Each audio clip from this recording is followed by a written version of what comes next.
Assalamualaikum warahmatullahi wabarakatuh.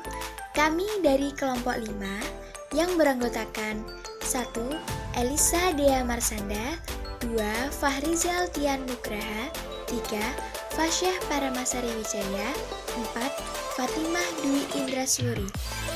Kami akan mempresentasikan tentang sistem pendidikan nasional. Apa sih sistem pendidikan nasional itu?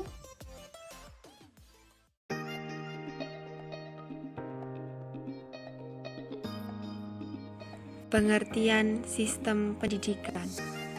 Pendidikan adalah usaha sadar dan terencana untuk mewujudkan suasana belajar dan proses pembelajaran agar peserta didik secara aktif mengembangkan potensi dirinya untuk memiliki kekuatan spiritual keagamaan, pengendalian diri, kepribadian, kecerdasan, akhlak mulia, serta keterampilan yang diperlukan dirinya dan masyarakat. Sistem pendidikan adalah proses pendidikan yang mempunyai tujuan untuk mencapai hasil yang diharapkan berdasarkan kebutuhan yang telah ditentukan. Sistem pendidikan secara teoritis terdiri dari beberapa komponen, seperti tujuan, peserta didik, pendidik, alat pendidikan, dan lingkungan.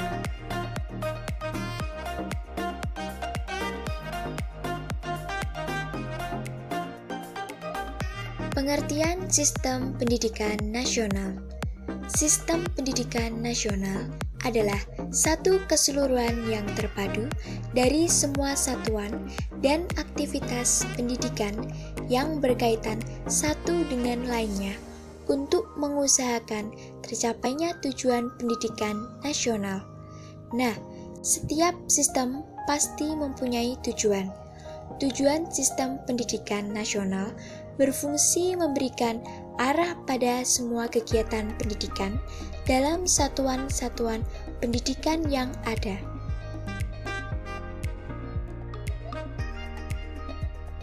Dasar pendidikan nasional. Pendidikan nasional sebagaimana dinyatakan Bab 1 Pasal 1 Ayat 2 Undang-Undang Nomor 2 Tahun 1989 ditegaskan bahwa pendidikan nasional adalah pendidikan yang berakar pada kebudayaan bangsa Indonesia. Kedua, Pasal 2 Undang-Undang Nomor 2 Tahun 1989 disebutkan bahwa pendidikan nasional berdasar pada Pancasila dan Undang-Undang Dasar 1945, artinya berakar pada nilai-nilai agama, kebudayaan nasional Indonesia, dan tanggap terhadap tuntutan perubahan zaman.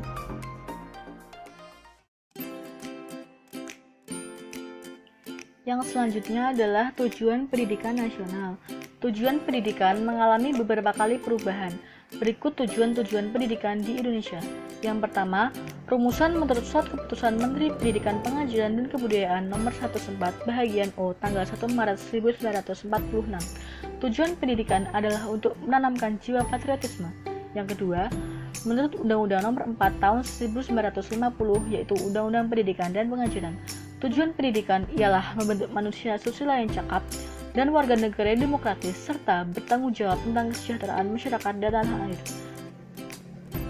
Yang ketiga, menurut TAP MPRS Nomor 11 Tahun 1966, tujuan pendidikan ialah mendidik anak ke arah terbentuknya manusia yang berjiwa Pancasila dan bertanggung jawab atas terselenggaranya masyarakat sosialis Indonesia yang adil, makmur, material, dan spiritual.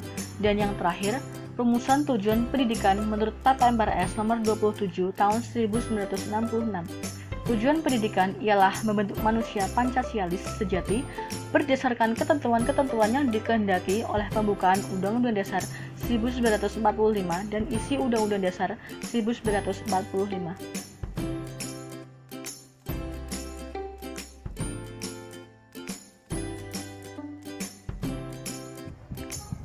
Lalu selanjutnya adalah warga negara dan haknya dalam memperoleh pendidikan. Pada pasal 31 ayat 1 Undang-Undang Dasar 1945 secara tegas disebutkan bahwa tiap-tiap warga negara berhak mendapat pengajaran.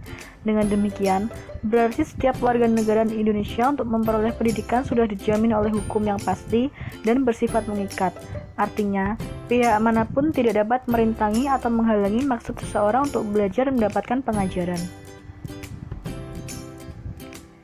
Lalu menurut Undang-Undang Nomor 2 Tahun 1989 yang berisi setiap warga negara mempunyai hak yang sama untuk memperoleh pendidikan, terdapat dalam pasal 5, setiap warga negara berhak atas kesempatan yang luas untuk mengikuti pendidikan agar memperoleh pengetahuan, kemampuan, dan keterampilan yang sekurang-kurangnya setara dengan pengetahuan, kemampuan, keterampilan tamatan pendidikan dasar yang terdapat dalam pasal 6. Lalu, penerimaan seseorang sebagai peserta didik dalam suatu satuan pendidikan diselenggarakan dengan tidak membeda-bedakan jenis kelamin, suku, ras, dan agama, terdapat dalam pasal 7. Dan yang terakhir, warga negara yang memiliki kelainan fisik atau mental berhak memperoleh pendidikan luar biasa, terdapat dalam pasal 8.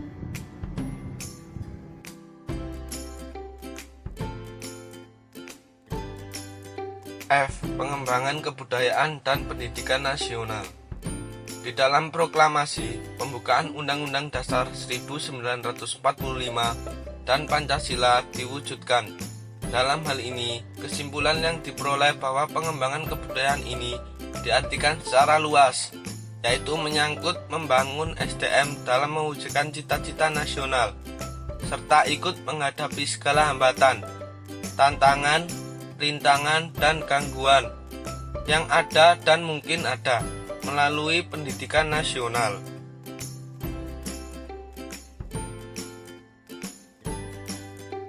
G. Jalur pendidikan nasional. 1. Pendidikan formal, yaitu jalur pendidikan yang terstruktur dan berjenjang, yang terdiri atas pendidikan dasar, pendidikan menengah, dan pendidikan tinggi. 2. Non-formal, yaitu jalur pendidikan di luar pendidikan formal yang dapat dilakukan secara terstruktur dan berjenjang. 3. Informal, yaitu jalur pendidikan keluarga dan lingkungan.